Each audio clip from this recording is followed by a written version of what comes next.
Welcome. I want you to first get into a comfortable position.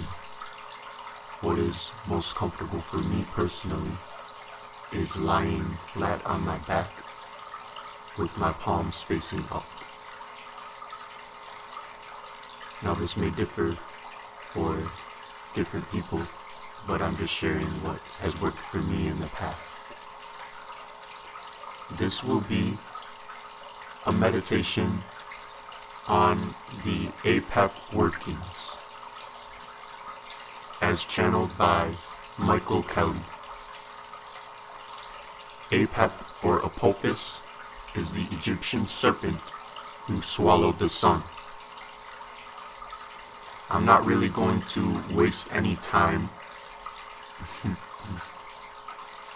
and let's get right into it. Time is what you must destroy. Every day you shall strive to shatter its shackles upon your senses. Devour them as I strive to devour the sun. Consume time as I consume the day. Thus shall it sustain you instead of ruling you.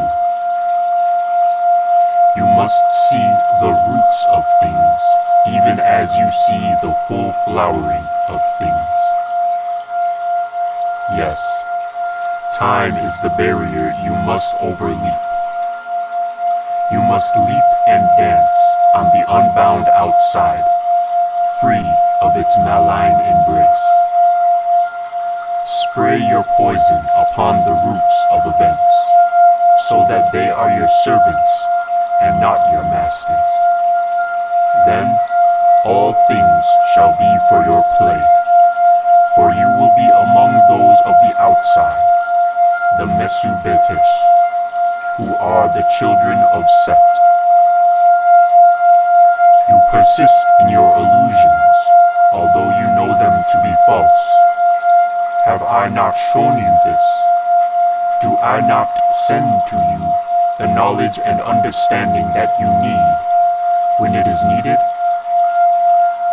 Doubt not the omens and synchronicities which arise in response to your will. Some things which arise are foreshadowings. Again, you are mired in time, and this is difficult to see. Your senses must be stripped down and laid bare. You shall create a program of exercises to restore your senses to their pristine state, pure and open to all stimuli. The mental conditioning and programming must be erased so that you can see with new eyes, hear with new ears, feel with new hands, smell with new nostrils, and taste with a new tongue. Then the world will yield its secrets to you. And when the body is reforged, the fetters of the mind will be broken, and you shall know the Absolute. Taste of the dragon's blood, and speak the tongues of the beasts. What is it, this consciousness you seek? You have drawn it. It is the eye of the ancient serpent, remote and aloof from the world of events. Yet through the matrix of space-time, it may perceive and manipulate the world of events. Learn this too. Your fellows have spoken of Ouroboros. The phenomenal world is formed and defined by the body of the serpent, even as its eye is alone at the center as observer. Go and reread the book of the law in this light, for Apep is both Nuit and Hadith at one and the same time, because for myself I am everything. But behold, I devour Horus, so that Set shall ascend. Do you understand me yet? If your consciousness may realize this, you may both Nuit and Hadit be to yourself. Has not thou God reminded you of the omnijective perspective? You may be both inner and outer, phenomenon and observer. This is what it means to be the Red Magus. You yourself shape and give form to the arena in which you play. Look again into my eye, for you have not fathomed it yet. You who seek immortality, know that you have it. If you live, then you live.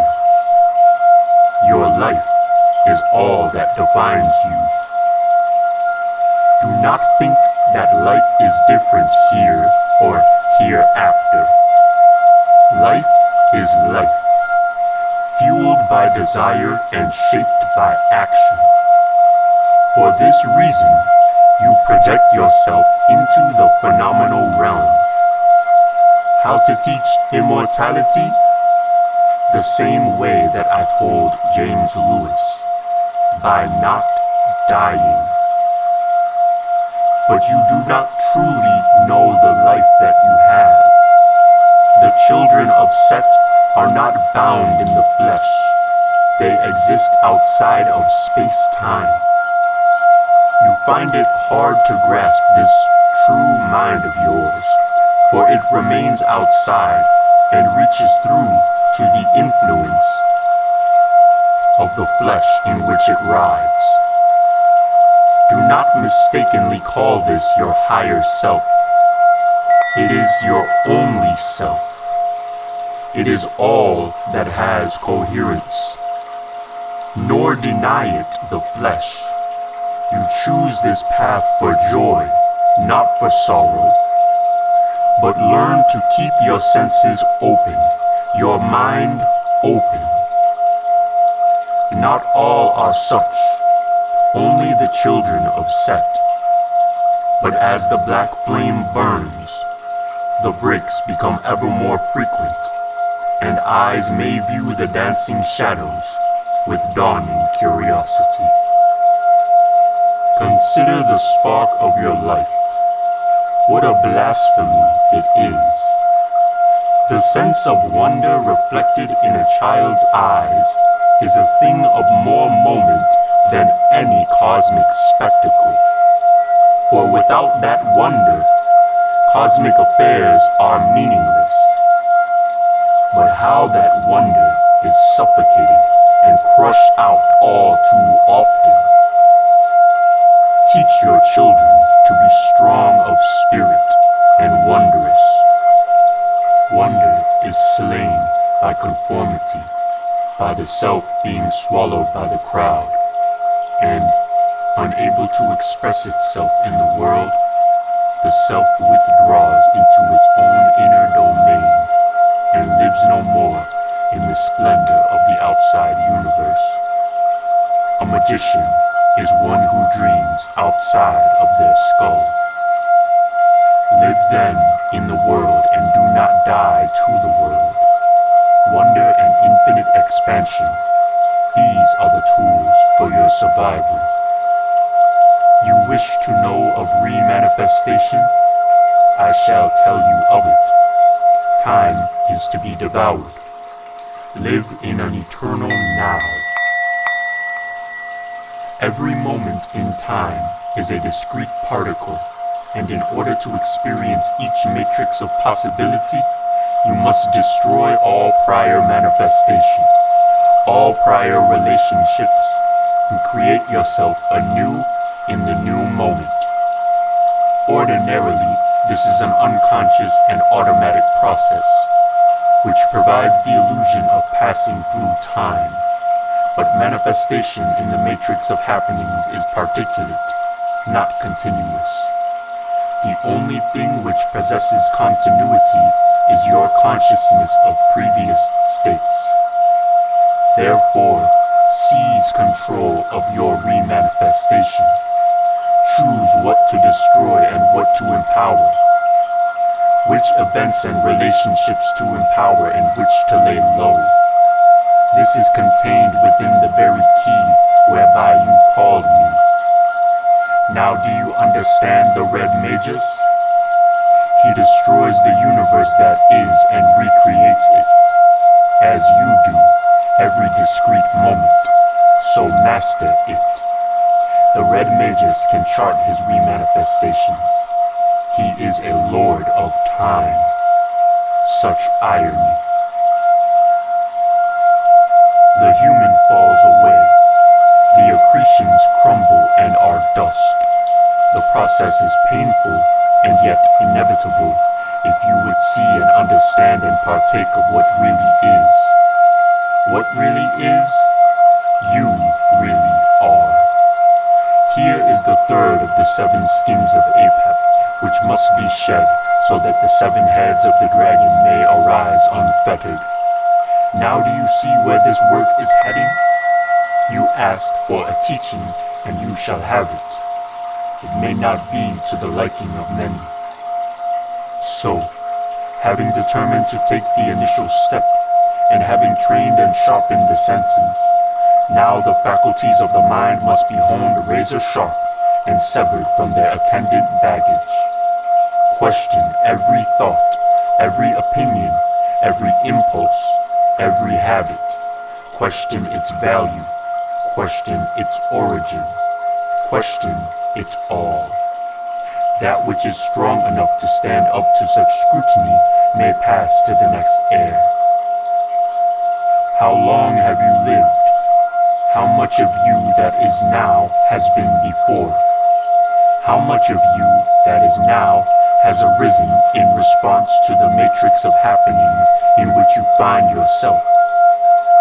Look back through the ages and trace the presaging of your own arising. Realize then that you are your own cause. You are the chooser and the chosen. Count well the coils of the serpent, the cycles of your remanifestations. Of a sudden, your eyes will be opened to see that which was hidden, all that you have been. In your awe, pledge to choose well in future. What is this that surrounds? Where does your identity express itself in play? What arena have you chosen for yourself? It is a place of terror and dismay, for it is subject to laws and mechanics, the rules of the game. It is twisted and shaped by wills other than your own. It is a place of laughter and wonder, where you may discover things which were formerly absent from your understanding, where you may recreate yourself in new and powerful ways.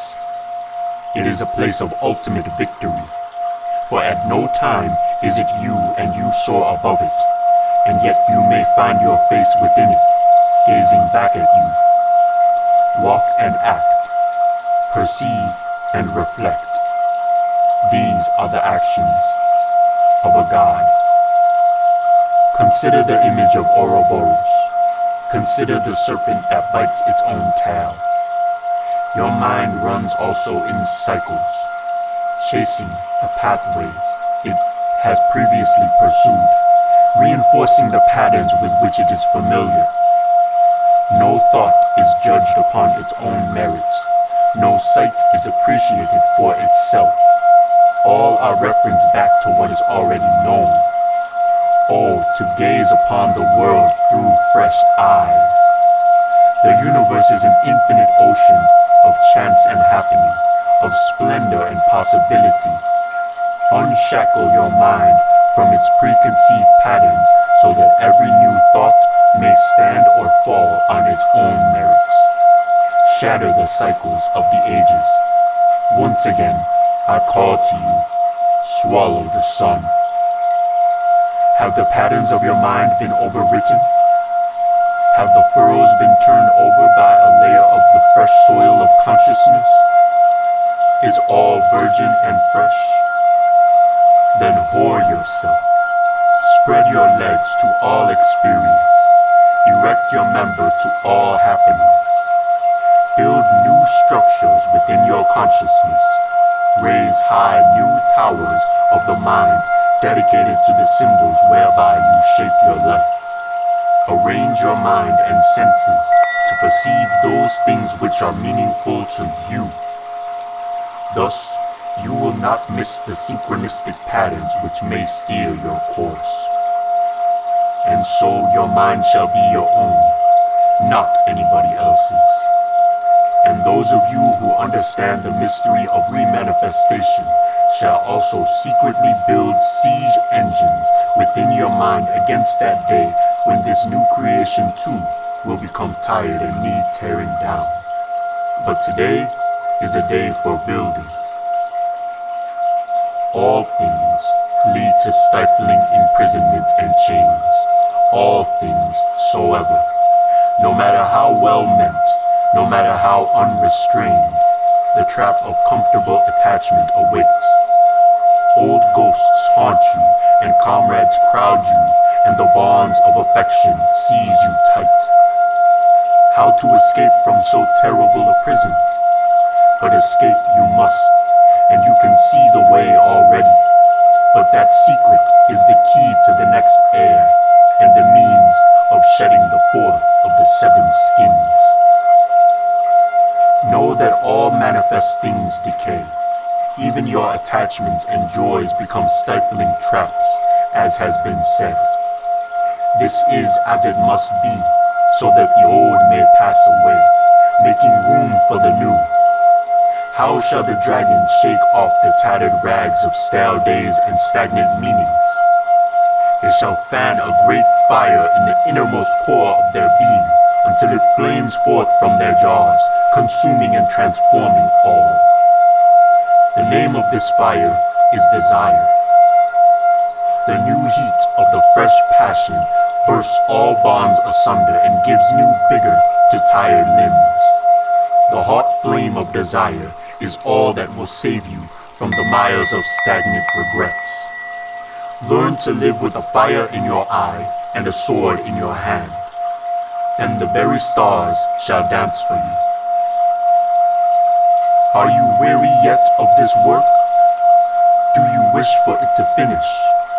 Do you resent the time you set aside for it? Would you rather be doing other things? Yes? Good. Desire wavers. Passion falters. All seems for nothing. Tedium reigns. The featureless sands of the sweltering desert surround you for miles on all sides, and you really could not be bothered for a moment longer, and yet you persist. Why? Because there comes a time, there comes a point when desire remanifests as will. There comes a point when passion remanifests as purpose. There comes a point when man remanifests as a power. So, rejoice in your struggle, for then shall you perceive beauty. Truly, tomorrow you shall see her, for I shall show her to you. Every step taken in the desert is a triumph. It is your victory. Laugh in glee and be prideful. Then desire remanifests. Passion remanifests. Man remanifests. And will, purpose, and power remain. You are so much more than you were. Where shall your desire lead you? She is dancing amid the stars above your head. Her hot blood pumps in the earth beneath your feet. Her sweat is the salt of the sea. Her scent is in every breath that you take. Your pulse quickens in lust for her. Your heart trembles in terror of her. She is the maiden of life. She is the dragon of death. Life in all of its forms is a thing of beauty. Every time you draw breath, you win a victory, inspired by the shield maiden of the stars. And when your life is finally laid down, she will take you unto remanifestation. Beauty is in proportion to struggle. Do not be afraid to fight. It is a noble and glorious thing. If you cannot see and taste and feel the ecstasy of your muse by now, then return to crawl in the gutters. Otherwise, onward. The mind of the magus must be upon many things. A mind with clarity of thought and clarity of passion.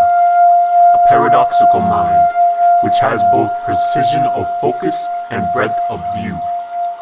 Such a mind may manipulate reality at all of its levels. Have you ever wished you could go back in time, reverse some deed, undo some mistake? Then do so. If your mind is truly exalted to this air, then you can see how it may be done.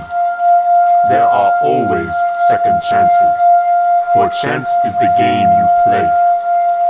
But do not be deceived that a second chance is the same as a first chance. In the very act of returning, the matrix and the perspective are both changed, and you yourself will never be the same. There is no escape from your own magic. Come then, Lord of Time, and swallow the sun with me. What is the purpose of your life? Why do you live it? When the machine breaks down, why not let it rust? Why not drift into the peaceful sleep of oblivion? Is it better never to have been than it is to be and then have an end? You ask me for a teaching. It resides in these questions. Do you expect easy and comforting answers? Of course you don't. These are the questions of a lifetime. And to those who bemoan the lack of easy answers, shrug your shoulders. Their answers are not yours to give, but ask the questions. How not to die? Your body will ultimately fail, and you will know then that it is time for a transition, for you will have heard her crying in the night. But I repeat and affirm the prophecy spoken of you by Setnacht. After your death, you will be seen leaving with her. One will see you, and thus you will show them immortality. Do not offer answers to the initiates of Apep. Instead, teach them to craft walking sticks. High through the airs you have ascended. Sharp is your mind, focused your essence. Yet you shall totter and sway at these rarefied heights if you have no deep foundations. For here, the icy core which has fought for its independence, which has risen on the plains, must form new bonds of its own shaping, and the awakening dragon shall know that although the great eye abides in the heights, it looks ever down. For now that vision births within you. Look down and move your hand upon the earth. It changes, and it changes in vibration with the changes in yourself, yet buffeted by contrary winds. This has been called a garden, but it is like a game of chess, played by one man against ever-changing opponents, who each play a single move and vacate their seat for the next. But only the player understands that it is a game. Here, in the playing of the game, the fifth skin is shed and the sixth head stirs in its sleep. The world is a spinning thing of flashes, sounds, and delicate threads, a sphere of wonder, glamour, and enchantment which rotates around you. You stand now at its center, and you know that it is indeed a glamour, a wonder, an enchantment. It is an illusion, a kaleidoscope vision only of true reality. But yours is the hand which turns the lens and shifts the color and pattern of the illusion until it is pleasing to your eye. Your centrality and your consciousness of it begin to affect you deeply now, don't they? I can sense the awe and dawning understanding within you, even as you scribble these words. You have always known these things. You have always seen in this way. You just never realized, did you? But you have been told of the simple things, the roots of stars. You see now that words can never suffice. Secrets can never be told.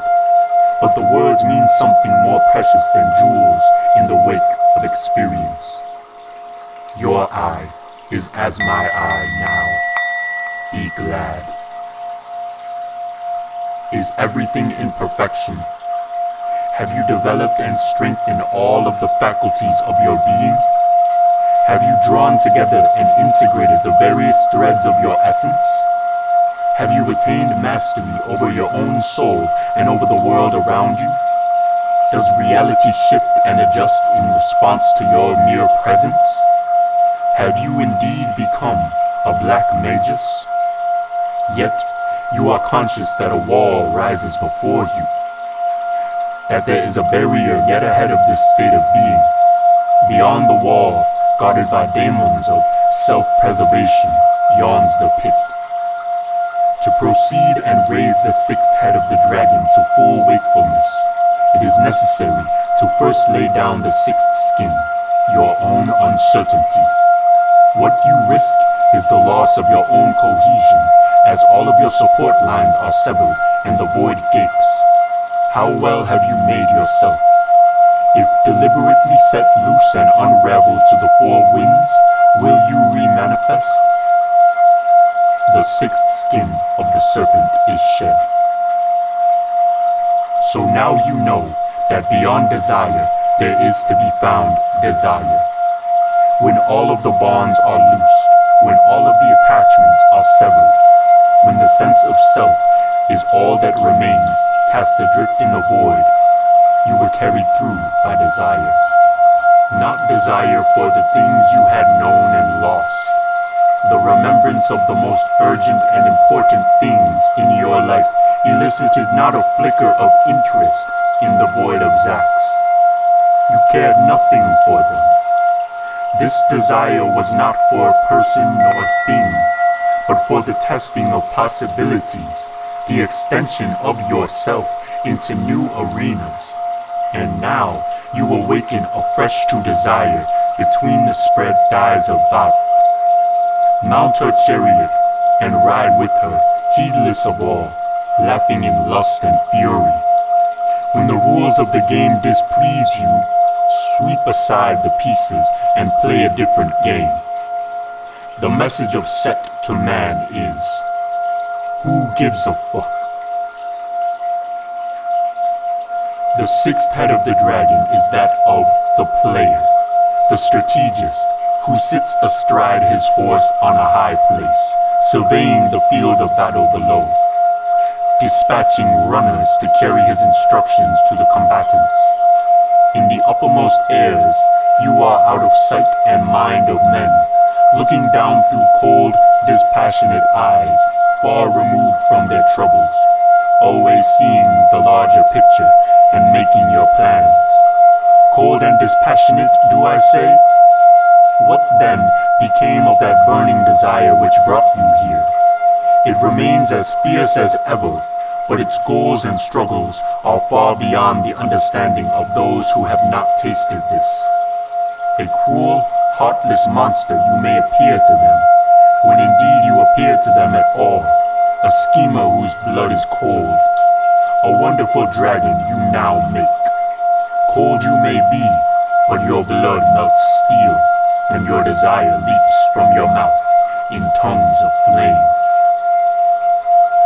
The universe is a whore. She gives birth to all senses and impressions, all ideas and expectations, all things sick and sublime, and she laughs as they devour each other, and she takes her play with each as it takes her fancy. so you too shall take your play in the world, and you shall admire her whoredom. But will you laugh? For even here, even now, there is a trap.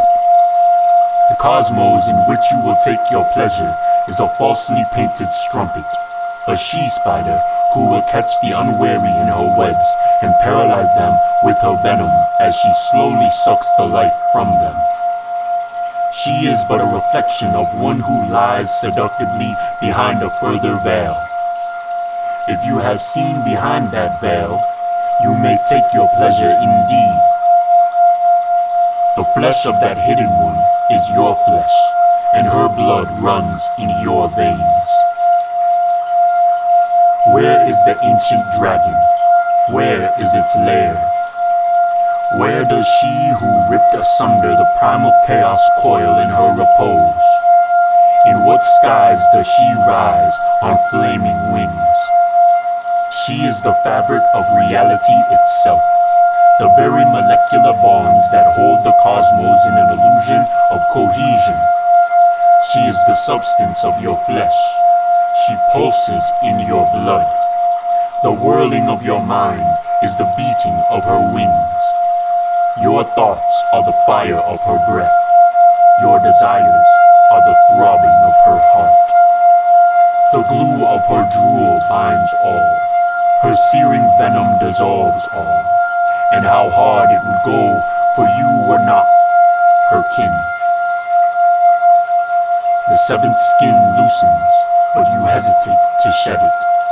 You know why. It is your footing in the universe. It is the mask you wear in the mirror, behind which is no substance. You are no substance, yet you cling to the illusion of substance in blind terror. But the world of substance is itself illusory. The primal chaos never went away. It is still here. All is a veneer which you yourself recreate with every moment. The ultimate remanifestation is when you outgrow the universe which you have created to house yourself. And what do you think you do then? What is left when all that has made you is gone? When all else is unmade, what remains but the one who did the making? What have you made then? And to what purpose? What is it that endures when the foundations of the earth have shivered into dust? The seventh skin falls free. Behold, only Leviathan, thy end hath been attained. For now you see that your end is as your beginning. You are a book, fully bound, and the passage of time is but the turning of the pages whereon you write. This is freedom, Time Lord, to hold the book of your being in your own hands, to flick back and forth through the pages as you will, to edit and amend. Close the book. Now what remains, when the very idea of space-time can be set aside as casually as you lay a book on a coffee table? Turn around and behold the war in heaven. All creation is at war and carries within its parts the seeds of destruction. How could it be otherwise?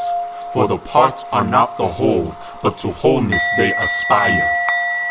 Thus, they fight to win more space and being for themselves at the expense of all others. Even love is such, seeking to draw the beloved into the personal sphere to become part of one's wholeness. How few rebel and find joy in their limitations and boundaries. How few have the courage to take up the birthing knife and sever themselves, becoming a star in the void, self-illuminated. Even so with your creations, watch as they war and develop and intertwine and take joy in that, for they follow your will, but take still greater joy in those creations which break free and run a course uncharted, and fight with yourself. often. In this air, I saw myself as I am, and I learned a great and terrible magical secret. It is a secret which is shocking and monstrous and heretical.